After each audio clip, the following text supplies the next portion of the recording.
नमस्ते दोस्तों। तुलसीदास जी की कहानी। तुलसीदास जी भगवान राम के परम भक्त। कथाओं में वर्णन के अनुसार तुलसीदास जी का जन्म उत्तर प्रदेश के वाराणसी जिले के एक छोटे से गांव राजापुर में हुआ था।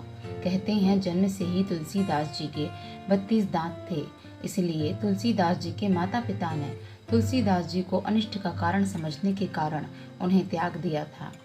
तुलसीदास जी का जीवन बड़े ही संघर्षों में व्यतीत हुआ। कहते हैं तुलसीदास जी भगवान राम के अनन्य भक्त थे तथा गुरु नरहरि से उन्होंने अपनी शिक्षा ग्रहण की थी।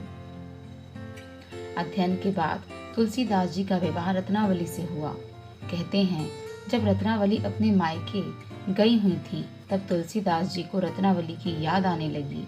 तब वे रत्नावली से मिलने के लिए रात के घनघोर अंधेरे में निकल पड़े। बारिश के दिन थे तथा रात का अंधेरा भी था।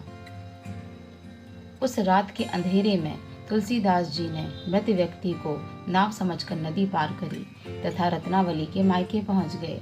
जब वे रत्नावली के मायके पहुंचे तो रत्नावली के घर के द्वार बंद थे। तब वे रत्नावली से मिलने के लिए सांप को ही रस्सी समझकर घर के छत पर चढ़ गए। तुलसीदास जी को ऐसी परिस्थिति में आता देखकर रत्नावली तुलसीदास जी से बोलती हैं, हे स्वामी, जितना प्रेम आप मुझे करते हैं, यदि आपने इतना प्रेम भगवान राम से किया होता तो आपको साक्षात भगवान मिल गए होते। यह बात सुनकर तुलसीदास जी स्तब्ध रह जाते हैं तथा उसी समय वे रत्नावली को छोड़कर भगवान राम की शरण में चले जाते हैं। तुलसीदास चित्रकूट में पहुंचते हैं तथा श्री राम की भक्ति में लीन हो गए। इसके बाद उन्होंने रामचरित मानस की रचना की। तुलसीदास जी का स्वर्गवास 126 वर्ष की आयु में विक्रम संवत 1680 में वाराणसी के अस्सी घाट पर हुआ। तो दोस्तों, कैसी लगी आपको ये कहानी?